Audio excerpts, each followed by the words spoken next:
Tempo agora para o programa Uma Questão de ADN. Pequeno almoço de rei, almoço de príncipe, jantar de pobre.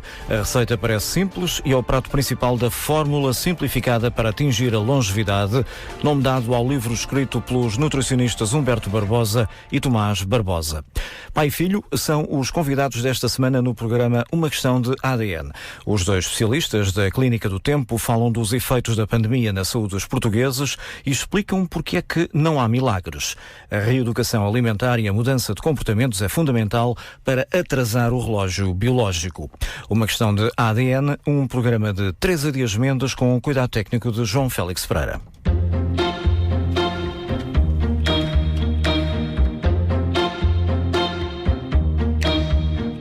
Costuma dizer que tratamos melhor o carro do que o nosso corpo e que bastam, afinal, não mais do que 5 a 6 mudanças para alcançarmos a fórmula da longevidade. Após 2 confinamentos e numa altura em que os portugueses retomam a normalidade tão desejada, falarmos de corpos belos e saudáveis pode sugerir uma abordagem mais leve ou ligeira perante as adversidades do último ano e meio, mas a verdade é que o sucesso alcançado ao longo de um percurso de 40 anos comprova que a beleza e a saúde são 2 faces da mesma moeda e que o tempo não tem de ser um inimigo.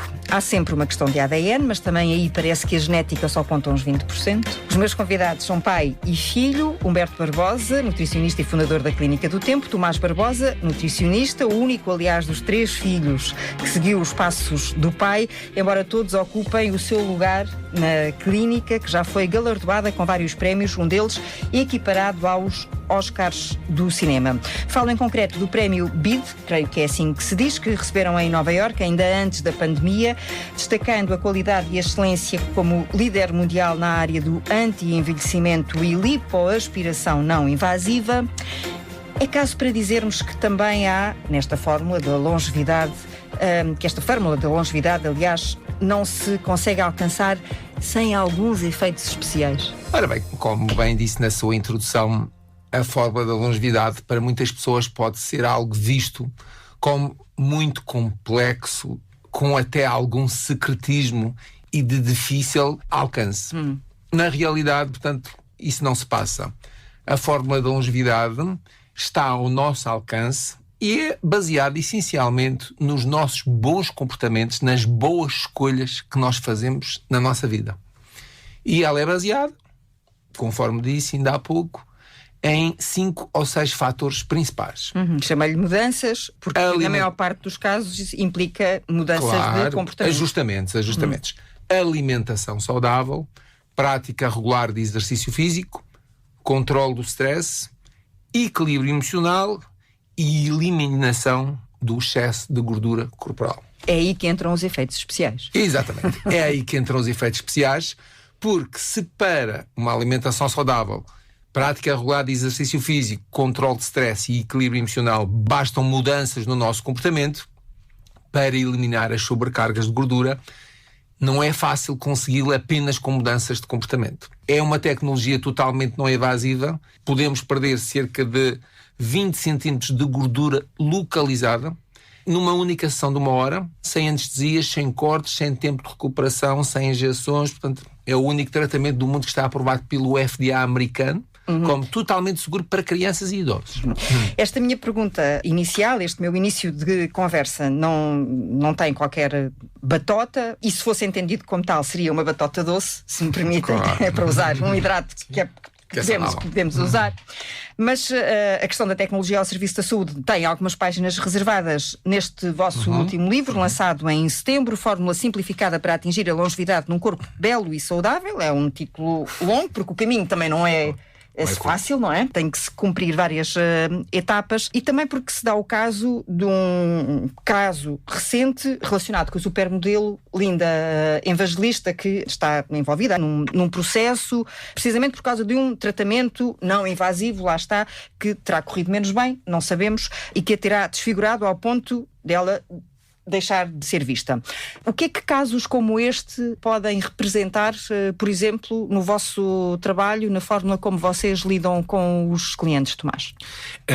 Relativamente a esse caso, eu não sei ao certo o tipo de tecnologia que foi usada. Exatamente. Sabemos apenas que foi um tratamento não invasivo. Especula-se muito sobre esses acontecimentos, não há nada em concreto. O que nós sabemos é que o nosso tratamento tem, de facto, bastantes evidências científicas sólidas, como um tratamento não invasivo sem qualquer risco para a saúde, ou seja, não há nenhum efeito secundário de todos os testes que se fizeram, de todas as pessoas que de certa forma estiveram presentes nesses ensaios clínicos, nunca houve qualquer efeito secundário nem nada do género. Portanto, relativamente a esses casos é preciso sempre aprofundar um bocadinho mais, porque às vezes pode ser até alguma ação farmacológica que possa ter potenciado algum efeito secundário, isso não se sabe ao certo. Uma combinação de outros fatores, não é? Que tiveram um resultado menos bom. E o tratamento que ela fez é um tratamento facial, portanto, aquilo que ela fez foi um tratamento facial e, infelizmente, pelo mundo fora existem muitos tratamentos que se chamam de não invasivos, que quem os pratica, mas que são invasivos. Porque basta ter a injeção de qualquer substância, haver uma agulha, haver a aplicação de um produto que já é invasivo, já é algo que o organismo pode rejeitar e que 1/3 das pessoas fazem reações alérgicas a qualquer produto que seja injetado no próprio organismo. Por exemplo, nós temos este tratamento que falou do LipoShaper. Trata-se apenas de um laser de baixa densidade que cria uma permeabilidade na membrana do adipócito e quando o organismo está em déficit energético, em vez de ele ir buscar a energia à massa muscular, vai utilizar a gordura como forma de energia. E a gordura é gasta em forma de energia. Por isso é que pode ser feita em crianças. Portanto, se criarmos a permeabilidade, mas o organismo não estiver em déficit energético, portanto, não há gasto de energia. A gordura, portanto, não é eliminada só por criarmos essa permeabilidade. São necessárias duas coisas. Uma, criar a permeabilidade e o organismo estar em déficit energético, que é causado pelo regime alimentar de baixas calorias. E aí a Teresa diz, mas e fazer um regime alimentar só não será suficiente? Não. Porque quando nós fazemos apenas uma dieta... Eu não preciso que me convença que eu sei disso. Exato.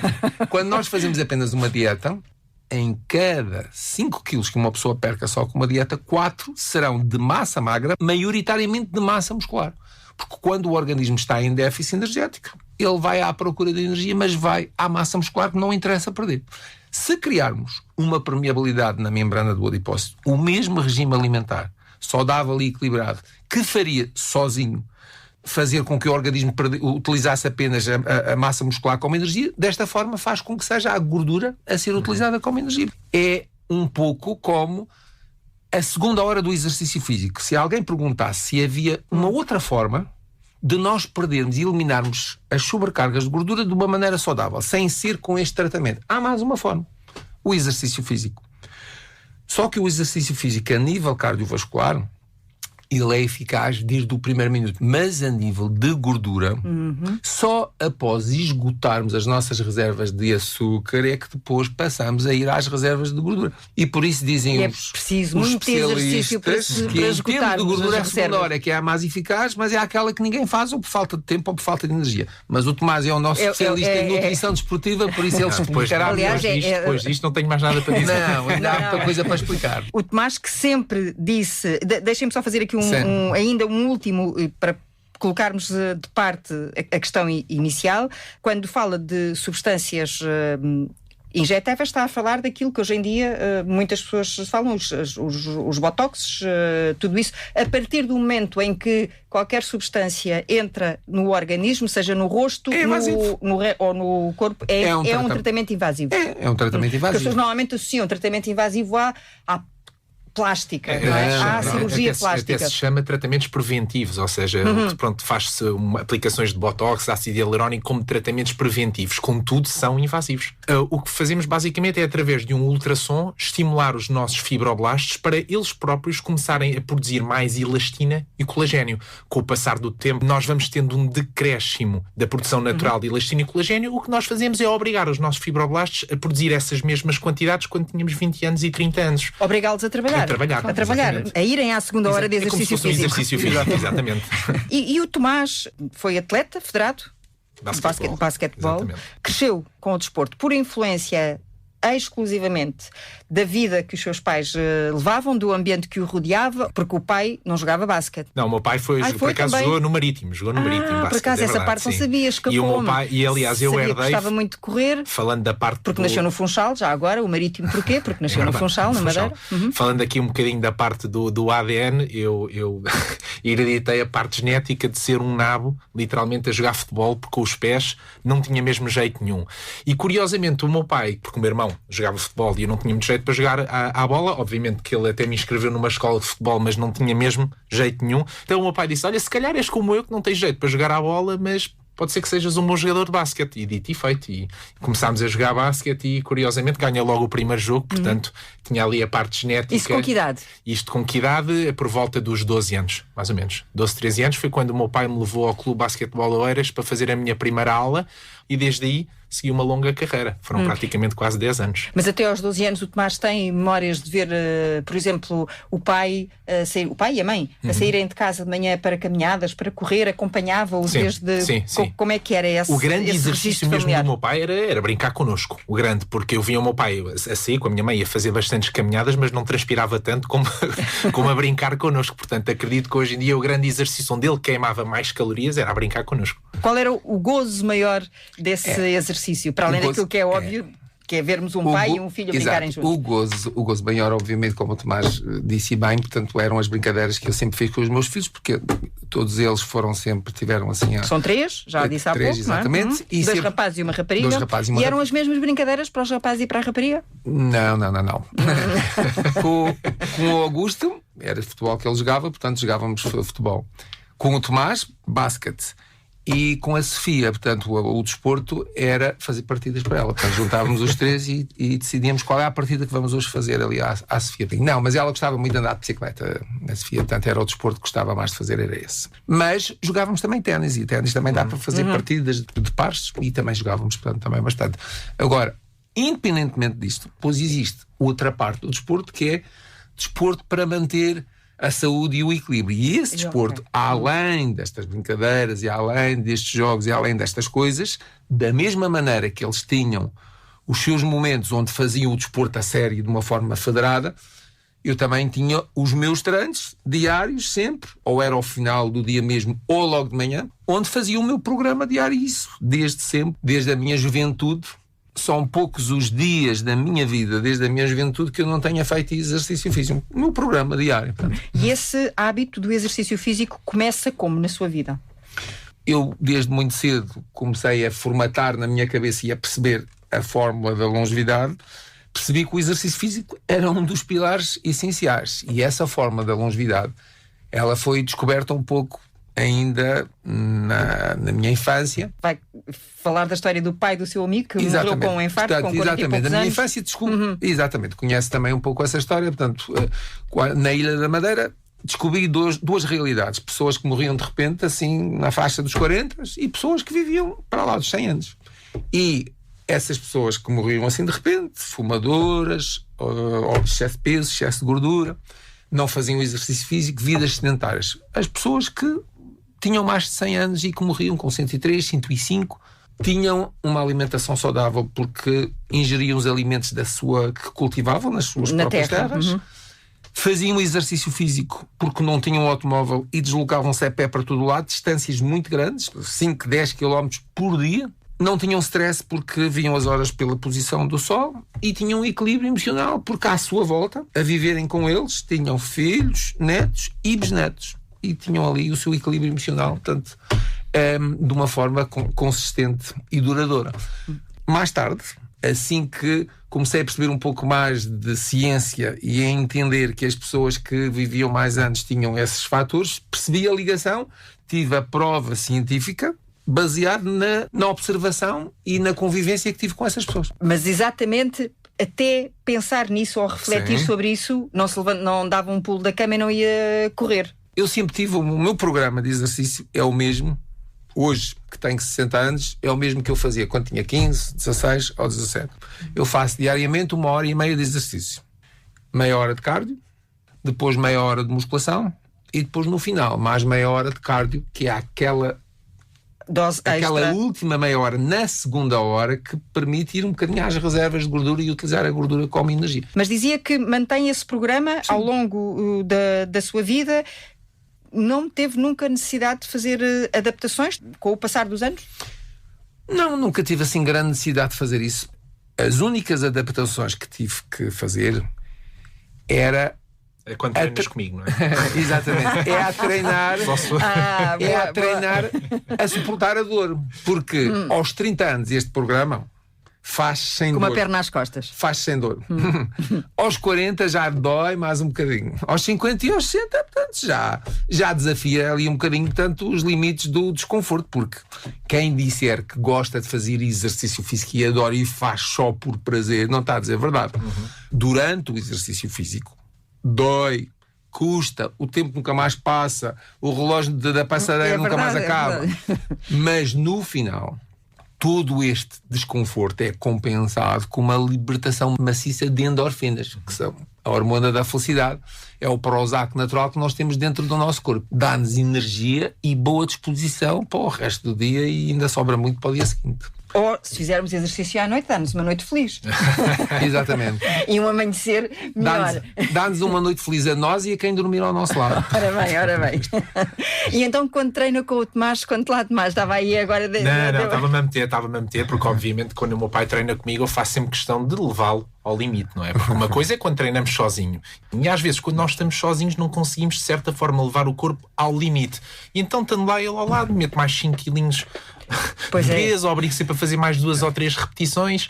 Os treinos são diferentes, são mais exigentes. Há dias que eu faço isto sozinho, mas gosto sempre de ter, pelo menos, portanto, 2 vezes na semana, um PT que é o nosso consultor de fitness da Clínica do Tempo. Ele é fisiologista de treino, não só para nos dar uma ajuda, como também para ir ajustando ou aperfeiçoando as cargas. Agora, vamos de férias, vamos para qualquer... Eu faço isso...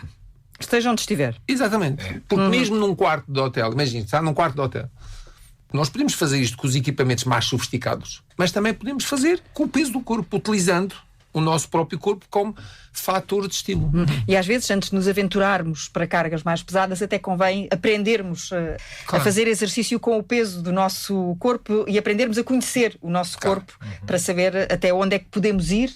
A verdade é que a nutrição era algo que não fazia parte do vocabulário familiar lá na Madeira, embora o seu pai tivesse uma loja. Sim, o meu pai teve durante algum tempo, portanto, foi das primeiras lojas de produtos dietéticos em Portugal. O meu pai era um estudioso e na altura, quando ainda não existiam muitas lojas aqui em Portugal, ele já era pioneiro no sentido de ter trazido para Portugal alguns dos suplementos que hoje são suplementos que estão na moda, mas não era uma loja de reeducação alimentar e comportamental e de modulação corporal. Portanto, ali vendiam suplementos para complementar aquilo que as pessoas não conseguiam ir buscar na alimentação. Portanto, e era só isso. Portanto, não havia nenhum tipo de consultas nem atendimento clínico lá. Mas quando a nutrição se revela para o Dr. Humberto Barbosa um caminho que quer fazer, é quando vai para a Inglaterra, quando propõe aos seus pais pagarem-lhe a viagem e o primeiro mês que depois lá se desenrascaria, o que aliás aconteceu. Quando é que percebe exatamente que vai ser assim, vai ser esta a sua vida? Quando acabei o liceu e tinha que escolher a área, o caminho universitário que queria seguir, nessa altura já lia muitos livros, portanto, de anti-aging, que comprava e conseguia encontrar em Portugal, e quando fui realmente para a Inglaterra, fui estudar nutrição, mas a nutrição em Inglaterra é uma nutrição 100% clínica e muito ligada à área do anti-envelhecimento. Naquela altura já era assim. E na área da nutrição ela tocava... Parece uma contradição, não é? Quando nós olhamos para aquilo que os ingleses normalmente põem no prato. É verdade. E por existirem tantos obesos em Inglaterra é que eles têm a necessidade, por outro lado, depois de encontrar o contrapeso. E quando me instalei, porque primeiro ainda até encontrar a casa onde fiquei 5 anos... Preparar uma casa de acolhimento de um casal que recebia crianças da Nigéria. A Grace, que era como ela se chamava, disse: olha, tu mudaste para aqui num sábado e nós ao sábado temos aqui uma refeição especialíssima. Mas chegou a hora do jantar, portanto, e então o petisco do sábado à noite especial, portanto, eram 2 fatias de pão torrado e uma lata de feijão aberta em cima do pão. Era beans on toast, portanto, era o petisco do sábado à noite, que era fantástico, não é? Pronto. Foi a sua primeira consulta? Aí não? Foi a minha primeira consulta, que durou 5 anos. Começou aí, mas só acabou, não ao fim de 1 hora, como normalmente acaba uma consulta, mas ao fim de 5 anos. Porque havia muita coisa para ensinar. Já, como referi bem, os ingleses não têm pouco mais ou menos os melhores hábitos, mas dentro de uma classe ainda mais pobre e com menos cultura, ainda é mais evidente, portanto, essa falta de equilíbrio alimentar. E por isso foi ali um trabalho longo e contínuo, portanto, mas com bom resultado. Foi mais fácil para o Tomás encontrar o seu caminho, mais fácil, ou quero eu dizer, mais rápido. Aquilo que está escrito é que aos 3 anos de idade, quando lhe perguntam o que é que quer ser quando fores grande, o Tomás respondia convictamente nutricionista. Sim. Isso foi quando eu me lembro, porque estava eu dentro da barriga da minha mãe e já o meu pai dizia todos os dias à noite: vais ser nutricionista. Portanto, confirmas, não confirmas? Portanto, foi um trabalhinho que começou pai no 3º ou no 4º mês de gravidez. E fez o mesmo com os outros 2 filhos, os anteriores? É mais ou menos parecido, porque também eu tinha algum interesse que eles também tivessem uma profissão que se enquadrasse ali também nos interesses da nossa família. E o meu filho do meio é administrador da empresa, mas com a área da comunicação e marketing, que é o Augusto, e a minha filha faz parte do departamento jurídico também da empresa. Mas não tem tido muito trabalho, pois não?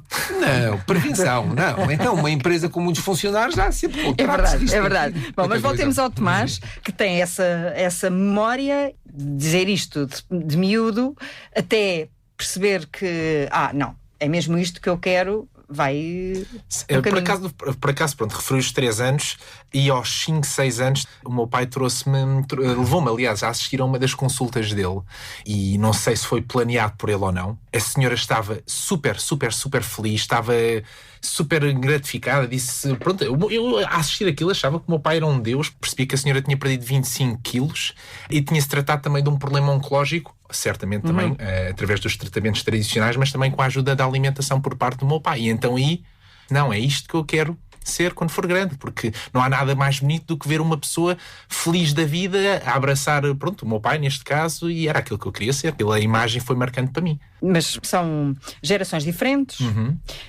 pessoas diferentes, mesmo sendo pai e filho. Nunca temeu a comparação? Não é fácil ter um pai com a sabedoria e com a notoriedade que ele tem dentro do mundo da nutrição, não é nada fácil.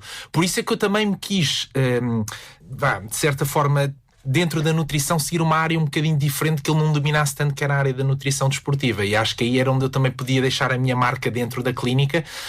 Agora, é sempre um pau dois bicos, para o bom e para o mau. Neste caso, a parte boa era que eu tinha sempre aqui um mentor, sempre que eu tinha alguma dúvida, estava sempre lá o meu pai presente para me esclarecer as dúvidas todas e para me ensinar. Quer dizer que o Tomás lá na clínica só atende desportistas? Não, é assim, a minha base é a nutrição. Obviamente que depois é uma especialização que eu fiz. Queria ele, não é? Fiz nutrição desportiva, que, pronto, não são tantas consultas como na nutrição normal, mas faço um bocadinho tudo. Nutrição clínica é o que ele faz? Sim, é o que eu faço mais, sim. Mas sempre que aparece, por exemplo, atletas de alta competição que precisam de um treino nutricional mais apurado para atingir marcas e que estão a treinar para medalhas dos Jogos Olímpicos, por exemplo.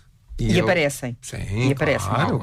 Que vão à procura de nutrição ortomolecular ligada à parte desportiva. Portanto, e o Tomás, tem um fantástico desempenho em relação a isso. Sabe que é extremamente fácil trabalhar em família. Nunca tivemos. Não, é que o tão almejado equilíbrio emocional às vezes pode gerar desconfortos e outros desequilíbrios, não é? Nós nunca tivemos um conflito, nem pequeno, nem médio, nem grande, ou seja, de algum choque de ideias que se transformasse numa discussão mais acesa. Ou não, nós discutimos, sim, defendemos os pontos de vista e às vezes são diferentes. Agora, desde que se trabalhe com paixão, com dedicação, com amor ao trabalho e à causa que abraçamos, nós criamos as condições, não só ao Tomás, mas a todas as pessoas que trabalham connosco. Portanto, ninguém é mais importante que ninguém. Quando nós entramos naquela porta para dentro, somos todos iguais e todos temos as mesmas responsabilidades e temos que ter os mesmos benefícios, as mesmas alegrias. Isso é uma filosofia não é de família, é de empresa. A empresa é uma grande família. Exatamente. Essas condições e essa felicidade tem que ser global, tem que ser para toda a gente. Temos reuniões regulares, mensais, temos as festas, várias festas ao longo do ano para comemorar datas importantes e principalmente a amizade e o facto de podermos fazer todos uma coisa que o que gostamos. É que se come nessas festas? Nessas festas, claro. Normalmente... E o que é que se bebe já agora? Não. Normalmente é muito fácil. Se for, por exemplo, um jantar assim sentado à mesa, é sempre um prato. Não é sopa. Não é tal um prato. sopa. É um prato normalmente de peixe. Um vinho que as pessoas gostam, portanto, e é uma Tinto? das... Vinho, sim. Portanto, que é uma... Mas tinto, é tinto, sim. Tinto, mesmo que seja peixe, tinto. Que isso é que é a etiqueta da saúde. Sim, claro, absolutamente. E a única coisa depois que nós controlamos menos é que não deixamos que exista limite aos copos de vinho que cada um bebe. Isso fica ao critério de cada um, porque se estamos em festa, portanto estamos em dia de festa não se contam os Mas copos. ao menos, se quiser fazer alguma asneira, que faça com uma coisa saudável. Se quiser ter algum exagero, por exemplo, beber uns copos, ao menos que faça com uma coisa que é saudável, como por exemplo beber um copo de vinho tinto, que é saudável. Falei na sopa, não vá as pessoas pensarem que o normal é darem festas com sopa, porque a sopa faz parte da vossa receita para uma alimentação diária saudável. É o tal pequeno almoço de rei, almoço príncipe e jantar de pobre. E jantar de pobres. Sim. Nós temos que respeitar um bocadinho o nosso metabolismo. Não faz muito sentido nós estarmos a ingerir um jantar cheio de calorias quando passar 2 horas vamos dormir. O nosso metabolismo precisa descansar como nós, e estar a noite inteira a trabalhar, ou seja, a metabolizar calorias, vai fazer com que no dia seguinte, a vez de estar rápido, está lento. Nós acordamos ao fim de 6, 7, 8 horas para as pessoas que dormem bem, claro, e o nosso metabolismo está descansado, pronto para metabolizar tudo aquilo que nós vamos ingerir ao longo do dia. Então aí faz sentido, até em termos de receptores, temos um ótimo pequeno almoço, com bastantes hidratos de carbono, um teor generoso de proteína e baixo em gordura. Uns cereais, com um iogurte grego, por exemplo, uns ovos mexidos, com uma papaya. Eu gosto da papaya porque tem uma enzima que é a papaína, que ajuda na digestão, e às vezes as pessoas não têm noção, quando se come papaya, quando se come ananás, fica-se muito mais tempo sem fome. Portanto, é sempre uma boa dica para quem está a ouvir lá em casa, poder fazer isso normalmente ao pequeno almoço ou a seguir a uma refeição. Depois, ao almoço, devemos também ingerir, mas já reduzindo um bocadinho as calorias, ou seja, tentar, por exemplo, meter um bocado de arroz basmati, um bocado de batata doce, uma proteína magra, um bocado de frango, um bocado de peixe, por exemplo. O marisco também é uma boa solução para quem não sofre de ácido úrico. E depois ao jantar, um jantar de pobre, onde uma sopa, uma omelete, por exemplo, um queijo fresco, uma salada caprese, se a mozzarella for magra, são excelentes opções para se fazer ao jantar. Isto deve ser mais ou menos um cardápio de uma dieta saudável. Agora, claro, há exceções à regra, aquelas pessoas que trabalham à noite, então aí quem trabalha por então aí turnos, obviamente tem que comer exatamente um jantar de rei, não é? Portanto, isso nós adaptamos consoante o trabalho das pessoas. Ou pessoas que têm que vir trabalhar muito cedo, exatamente, não é? Para as primeiras notícias da manhã, claro. Por exemplo. Atletas de alta competição antes de um jogo também devem ter um jantar bastante calórico. Nós temos que arranjar ali umas formas das pessoas fixarem bem estas coisas, não é? Pronto, e aí toda a gente se lembra que é no almoço de rei, almoço de príncipe, jantar de pobre. Mas se as pessoas também quiserem pensar de uma maneira mais simples, nós engordamos porque temos os nossos ciclos de consumo calórico invertidos. À noite, que é quando gastamos menos calorias, porque a dormir não gastamos quase calorias nenhumas, mas é quando comemos mais, porque durante o dia não temos tempo de comer e chegamos à noite e comemos mais. Se gastamos menos e comemos mais, engordamos. Daí também esta questão do pequeno almoço de rei, almoço de príncipe, jantar de pobres. Assim as pessoas sabem que se gastam menos calorias à noite, devem ingerir menos calorias. Mas as pessoas que trabalham à noite e que têm turnos, então estão a gastar também calorias nesse trabalho. Portanto, essa regra não se aplica e andamos uma refeição para a frente. Se uma pessoa trabalha à noite, então temos que saltar, acrescentar mais uma refeição. É só adiantar um bocadinho tudo isto. Mas será sempre o mesmo princípio, que é não comer antes de dormir. E comer sempre se acorda. Exatamente. Não deixar passar a refeição que corresponda ao pequeno almoço, seja lá a que horas for. Que é um erro que cada vez mais pessoas cometem que não devem fazer. Cada vez mais? Cada vez mais. Mas havendo cada vez mais informação, a tendência normalmente as pessoas acordam e estão cheias de pressa para levar os filhos à escola, então normalmente saltam a refeição mais importante. E isso é um erro. É um erro porque é meio caminho andado para o nosso metabolismo começar a ficar mais lento. O metabolismo ficando cada vez mais lento, temos que ingerir sempre menos calorias. E o que é que acontece? As pessoas fazem exatamente o contrário. Ingerem mais calorias. Conclusão, engordam. Quanto mais horas se passa sem comer, mais o nosso metabolismo fica preguiçoso. Exatamente. nem mais. Então o que é que acontece? As pessoas ficam muitas horas sem comer e quando vão comer fazem uma refeição cheia de calorias e o metabolismo obviamente que vai ficar todo baralhado e depois vai começar a criar reservas de gordura. Se começarmos a saltar refeições, o nosso metabolismo vai começar a ficar cada vez mais lento, mas o consumo de calorias continua a ser igual ou maior. Então vamos sempre engordar. E a pandemia, este último ano e meio em que as pessoas estiveram mais fechadas em casa, isso reflete-se quer naquelas que já vos batiam à porta e que noutros momentos das suas vidas procuraram a vossa ajuda, querem novas pessoas que vão lá pedir ajuda? Durante a pandemia, as pessoas tiveram uma relação de maior proximidade e afeição com o frigorífico, não é? Portanto, estava lá com o mais à mão. frigorífico, com a televisão, exatamente. com os computadores. Mas neste caso do engordar, portanto, enfim, frigorífico, portanto, estava ali à mão de semear. As pessoas engordaram muito durante a altura da pandemia. E pegando numa frase que a Teresa disse ao princípio, e só porque estamos a falar de pandemia e porque é realmente importante, na altura a Teresa disse alguma coisa deste género, que era de estarmos aqui, portanto, depois da pandemia e falarmos aqui um pouco aqui deste tratamento como uma questão estética, pode parecer aqui um pouco depois de problemas de saúde tão complicados que as pessoas tiveram. E continuam a ter, em alguns casos, de pessoas que perderam outras pessoas, enfim, de tudo isso. É importante desmistificar um bocadinho essa questão e fazer sentir a real importância de fazer um programa deste tipo e que vai para além desta questão estética, porque uma das coisas que nós dizemos na nossa... Embora o espelho seja muito importante para a nossa autoestima também, não é? Mas nós, o que dizemos na nossa clínica é que para ser mais belo tem que ser mais saudável. Se não veio ao sítio errado, se quer ser mais belo sem ser mais saudável, procure... Se usar só a tecnologia tipo e não fizer o resto... Não. Isto chama-se Programa de Reeducação Alimentar e Comportamental com Modelação Corporal. A modelação corporal faz parte de uma frase mais comprida. Durante estes 2 anos foram agora divulgados os dados sobre as mortes aqui em Portugal. A doença que mais vitimou pessoas em Portugal, o ano passado, não foi o cancro, nem foi o Covid. Foram as doenças cardiovasculares devido ao excesso de gordura. Essa é a causa número 1 de morte em Portugal. Morrem de cancro em Portugal anualmente 27 mil e tal pessoas. Doenças cardiovasculares devido ao excesso de gordura, 32 mil e tal pessoas. Por isso, quando nós eliminamos as sobrecargas de gordura de alguém, estamos a dar uma contribuição elevadíssima para baixar o nível de risco de mortalidade. Porque morreram mais pessoas de doenças cardiovasculares devido ao excesso de gordura do que morreram de cancro ou da Covid-19. E o Dr. Humberto Barbosa não está a bater na mesa por estar zangado, está apenas a chamar a atenção de que este é um assunto sério e que é a vossa principal motivação, ainda que não posso deixar-vos ir embora sem vos fazer esta pergunta, não seja propriamente uma clínica acessível ou uma fatia considerável dos portugueses.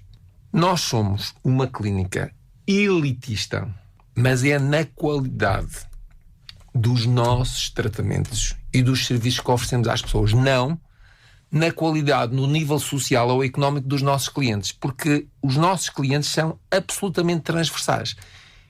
Qual é a classe que predomina em Portugal? A classe média. O cliente que mais predomina na nossa clínica é o cliente da classe média. A diferença é que um cliente que vem de classe média, nós criamos um sistema para que ele possa fazer um programa completo. E quando alguém nos pergunta muitas vezes e diz quanto é que custa um programa na Clínica do Tempo? E nós dizemos não custa nada.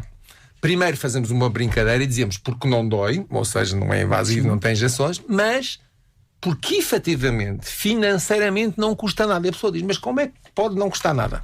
A resposta é simples.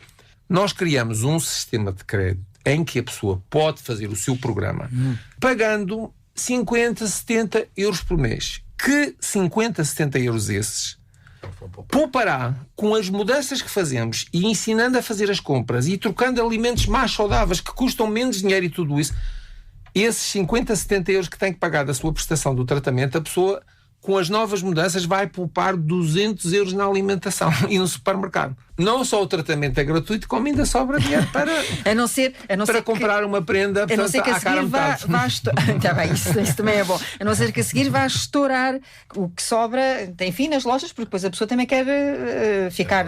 embora depois, não é? Com o tratamento, qualquer trapinho fica bem. Qualquer trapinho fica bem, é verdade.